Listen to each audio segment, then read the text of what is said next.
I slammed my car door shut and dragged myself toward our apartment building. My heels, which had felt empowering 12 hours ago, now pinched mercilessly at my swollen feet. All I wanted was to crash face first into bed and forget about the disaster that was today's presentation. The elevator ride felt eternal. When I finally reached our door, I took a deep breath before entering. Today was our anniversary, and I knew Jake would be waiting, eager and puppy-like as always. "There she is!" Jake's voice rang out the moment I stepped inside. "Happy anniversary, babe!" The apartment was lit with candles, and the dining table was set with our wedding china that normally collected dust in a cabinet. The smell of my favorite pasta dish filled the air. "Jake, I texted you I'd be late," I said, dropping my purse on the counter. "You didn't have to wait." "It's our 5th anniversary, Ellie." His smile dimmed slightly. "Of course I waited." I kicked off my heels, feeling the sweet relief of my bare feet against the hardwood floor. "I'm sorry, I'm just exhausted. Wilson rejected my entire campaign pitch, and I have to rebuild it from scratch by Monday." "I'm sorry to hear that," Jake said, approaching to massage my shoulders. "But maybe tonight we can forget about work? I made your favorite." I pulled away. "I appreciate the effort, really, but I've been dreaming about sleep for the past 3 hours." "Just dinner and gifts?" Jake pleaded. "Then you can sleep, I promise." I sighed dramatically. Fine. Dinner was a blur of Jake talking about his 4th-grade students' science projects while I pushed food around my plate, my mind still replaying my boss's criticisms. And then Kevin said the volcano erupted because it was angry, not because of the baking soda. Jake laughed. I mumbled, not really listening. Jake's laughter faded. "You haven't heard a word I've said, have you?" I met his eyes. "I'm sorry. Work stuff." "It's always work stuff lately," he said quietly. "That's not fair. Some of us don't get to play with glitter and construction paper all day." Jake flinched. "Teaching isn't—" "I didn't mean it like that," I cut him off. "Can we just do the gift thing so I can go to bed?" Jake stood up silently and retrieved a small package from behind the couch. It was wrapped in what looked like paper his students had decorated, covered in childish drawings and glitter. "Here," he said, placing it before me. His eyes held that hopeful look I once found endearing. I unwrapped it, finding a wooden box inside.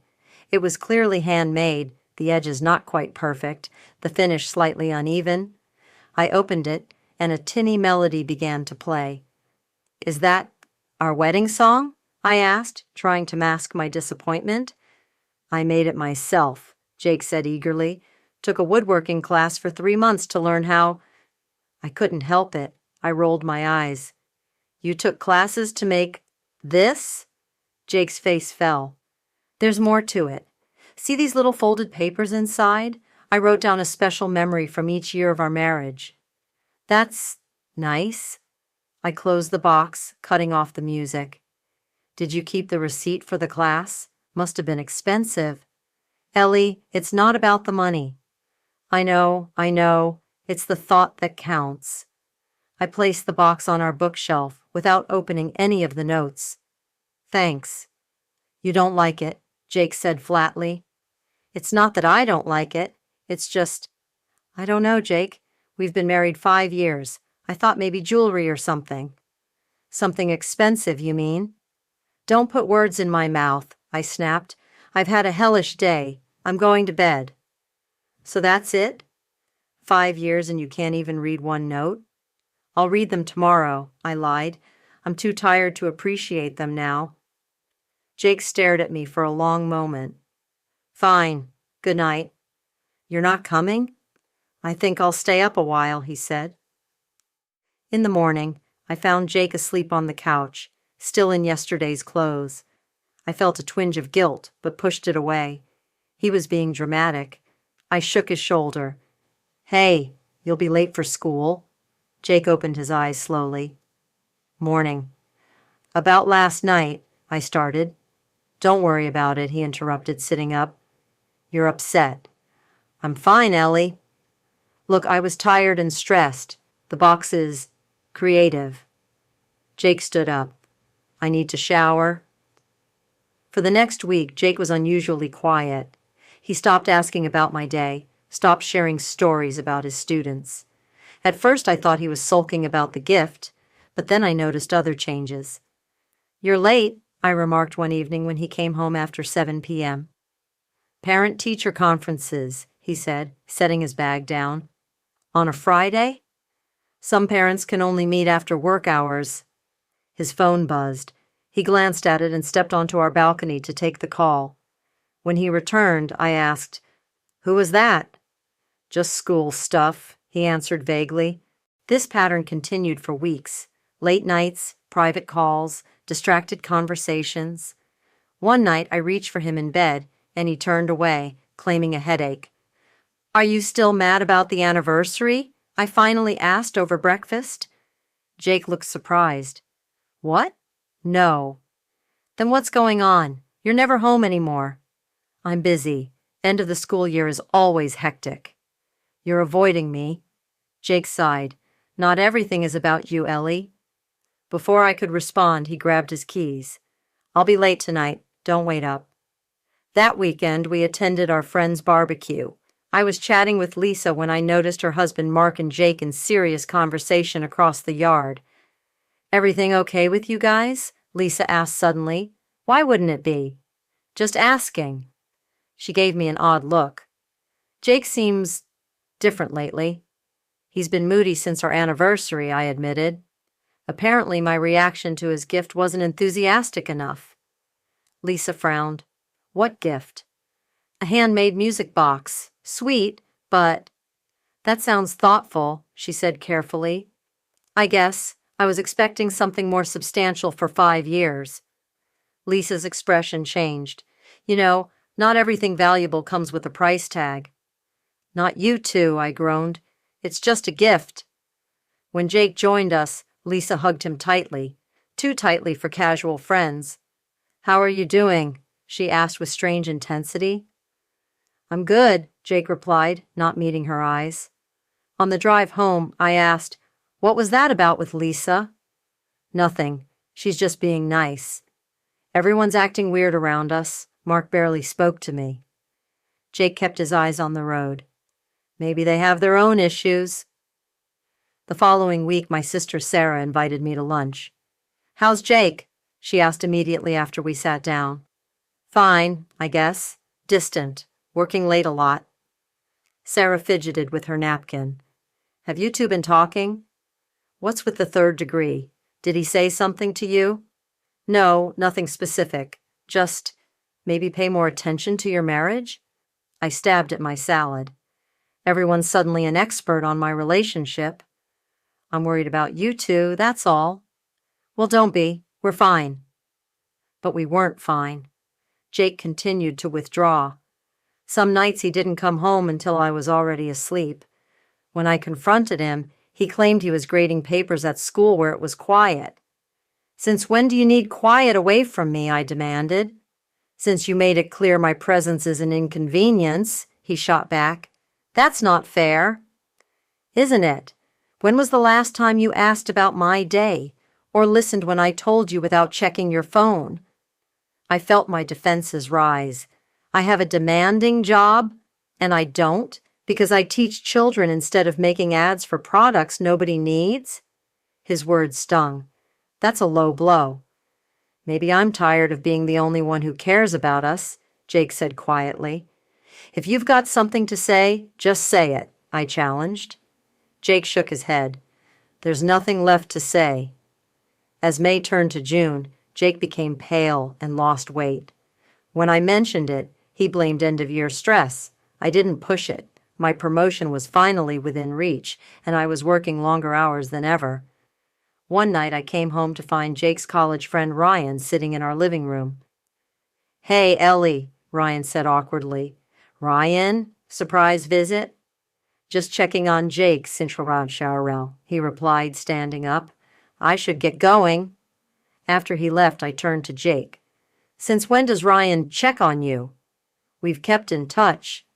He looked at me like I'm the enemy. Jake sighed. You're imagining things. No, I'm not. Everyone's treating me differently. What have you been telling people? Nothing. Can we drop it? But I couldn't drop it. Not when Jake's phone kept buzzing with texts he wouldn't let me see. Not when our friends exchanged glances around us. Not when my husband was becoming a stranger before my eyes. I told myself he was overreacting about the anniversary gift. I told myself he'd get over it. I told myself everything was fine. I was wrong. I knew something was wrong the moment I opened our apartment door. The silence felt different, emptier somehow. Usually Jake would have music playing or the TV on as background noise while grading papers. "Jake?" I called out, dropping my keys in the bowl by the door. No answer. I'd been at a weekend marketing retreat, a mandatory team-building event that might finally secure my promotion. Jake and I had barely spoken the past week. Our conversations had devolved into polite small talk between strangers sharing living space. "Jake, I'm home," I tried again, walking toward our bedroom. The door was ajar. I pushed it open and froze. Jake's dresser drawers hung open, empty. His side of the closet, cleared out. My heart pounded as I rushed to check the bathroom. His toothbrush, gone. Shaving kit, gone. That's when I spotted the envelope on our bed, my name written in Jake's neat handwriting. With trembling fingers, I opened it. "Ellie, I can't do this anymore, not like this. I'm moving out for a while. I need to finish things on my terms. Please don't look for me right now. I'll be in touch when I'm ready." Jake. "What the hell?" I whispered, reading it again. I grabbed my phone and called Jake. It went straight to voicemail. "Jake, it's me. What is this note supposed to mean? Call me back immediately." I hung up and dialed again, and again, and again. After the sixth call, I threw my phone across the room. "He left me. He actually left me." The words felt surreal as they left my mouth. I sank onto the bed, mind racing. Was there someone else? Had he finally gotten tired of my long hours? Was this about that stupid anniversary gift? I called Ryan, Jake's best friend since college. "Ellie," he answered, his voice flat. "Where is he, Ryan?" A pause. "Jake doesn't want to see you right now." "I don't care what he wants. He can't just leave with a vague note and expect me to be okay with it." "Ellie, tell me where he is, Ryan. Now." Ryan sighed heavily. "Read the notes in the music box." "What?" "The music box he gave you for your anniversary. Read the notes inside it. You should have read them months ago." "This is ridiculous." "Just read them, Ellie." He hung up. I stared at my phone in disbelief. Was everyone losing their minds? I stormed into the living room, scanning the shelves until I spotted the wooden box where I'd placed it 2 months ago and hadn't touched since. Dust had collected on its surface. I grabbed it and sat on the couch, opening the lid with more force than necessary. The tinny melody of our wedding song filled the room. "Can't help falling in love." Inside were 5 folded pieces of paper, each numbered with a year. "This is what everyone's being so dramatic about," I muttered, unfolding the first note. "Year 1. Our honeymoon in Maui. You got sunburned so badly you couldn't move, and I read to you for hours while applying aloe vera. You said it was the most romantic thing anyone had ever done for you. I fell in love with you all over again that day." Despite myself, I smiled at the memory. I opened the second note. "Year 2. The Christmas Eve when the power went out, and we made shadow puppets by candlelight. You laughed so hard you snorted wine through your nose." I recorded the sound secretly on my phone and still play it when I need to smile. My throat tightened. I'd forgotten about that night. Year 3. When my mom was in the hospital and you took 3 days off work to stay with me. You brought me fresh clothes and coffee and held my hand while I slept in that uncomfortable chair. You never complained once. Tears pricked my eyes. I used to be that person for him. Year 4. Our weekend trip to the cabin for your birthday. We got lost hiking and argued about the map for an hour before realizing we were holding it upside down. We laughed until we cried, then made love under the stars. You whispered that you never felt safer than when you were with me. I wiped away a tear, unfolding the fifth and final note with shaking hands. Year 5. This year I learned I have stage 4 pancreatic cancer. The doctors gave me months to live. I wanted our last anniversary to be special. I hope this music box will comfort you when I'm gone. The paper slipped from my fingers. No, I whispered. No, no, no. Suddenly, everything clicked into horrible focus. The weight loss, the pallor, the private phone calls, the strange looks from friends, my sister's concern. I grabbed my phone and called Jake's parents. Ellie, his mother answered, her voice tight. Is it true? I demanded, my voice breaking. Does Jake have cancer? A beat of silence. Yes. The room spun around me. How long have you known? Since February. 4 months? My voice rose hysterically. He's been sick for 4 months and no one told me? He didn't want you to know, his father's voice cut in. He made us promise. Why would he keep this from me? I'm his wife. He said you were focused on your career, his mother replied, her voice cold. He didn't want to burden you. The words hit like a physical blow. Where is he now? Another silence. Please, I begged. I need to see him. He's in the hospital, his father finally answered. He collapsed yesterday while cleaning out his classroom. Which hospital? Mercy General. But Ellie... I hung up and grabbed my keys, racing to my car. The drive to the hospital was a blur. I kept seeing Jake's face when I'd rolled my eyes at his gift, the hurt I'd dismissed, the love I'd rejected. At the hospital reception, I demanded, Jake Matthews' room, please. Are you family? The receptionist asked. I'm his wife. She checked her computer. Room 412. In the elevator, my anger resurfaced. How could he keep this from me? What kind of marriage did we have if he couldn't tell me he was dying? Outside room 412, I paused. Through the small window, I could see Jake's parents sitting beside a hospital bed. Jake lay there looking smaller than I'd ever seen him. His usually thick hair was thin, his face gaunt. I pushed open the door. 3 heads turned toward me. Ellie, Jake whispered, surprise in his sunken eyes. His parents stood. We'll give you some privacy, his father said, guiding his wife out despite her reluctant expression. When the door closed, I approached Jake's bed. Why didn't you tell me? I asked, my voice quivering. Jake looked away. You know why? No, I don't. I'm your wife, Jake. Are you? His eyes met mine. Because lately it feels like you're just someone I share an apartment with. That's not fair, isn't it?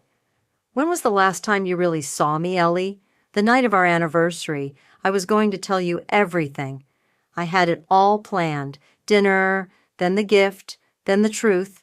But you couldn't even pretend to appreciate the last gift I'll ever give you. I flinched. I didn't know. Would it have made a difference if you had? The question hung between us. Would I have reacted differently to a handmade music box if I'd known Jake was dying? The answer shamed me. How bad is it? I asked finally. Stage 4 pancreatic cancer, metastasized to my liver. And the prognosis? Jake's laugh was hollow. There isn't one. Weeks, maybe. Weeks? My legs gave out, and I collapsed into the chair beside his bed. Why didn't anyone tell me? Because I asked them not to. Everyone respected my wishes. Mark, Lisa, Ryan, your sister. Sarah knew? Jake nodded. She figured it out when she saw me at the pharmacy picking up pain medication. So everyone knew except me. The betrayal stung. Don't blame them. I swore them to secrecy. But why, Jake? Why keep me in the dark? Jake sighed, the sound rattling in his chest. You were so focused on your promotion. Every conversation we had circled back to it. And when you looked at me lately, it was like you were looking through me. So this is my fault? I felt defensive anger rising. No, he said gently. It's no one's fault, but after our anniversary, I realized I didn't want to spend my final days watching you resent having to take care of me. Tears streamed down my face.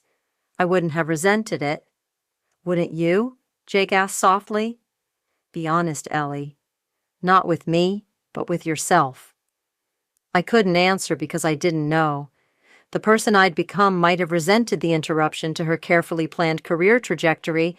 The thought made me sick. I'm sorry, I whispered, taking his hand. It felt like bones wrapped in paper. Jake's eyes softened. I know you are. What happens now? Now, he said, squeezing my hand weakly. We say goodbye. 3 days after finding Jake in the hospital, I sat in the hospice facility's family meeting room, signing paperwork that made everything too real. The doctor's words still echoed in my head. We're focusing on comfort now. Jake had refused further treatment. His cancer had spread too far, too fast. Mrs. Matthews? The hospice coordinator touched my arm gently. We need your signature here as well. I scribbled my name mechanically. Jake will be settled in his room shortly, she said. Room 8, at the end of the East Hall. It has a nice view of the garden. A nice view for my husband to die watching. Thank you, I managed. When I entered room 8, Jake was already there, propped up on pillows. He looked like a pencil sketch of himself, all sharp angles and faded lines. Hey, I said, hovering by the door. Jake's smile was weak but genuine.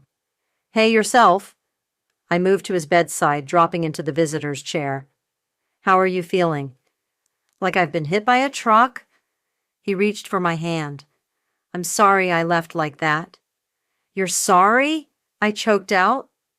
Jake, I was going to tell you everything that night, he whispered.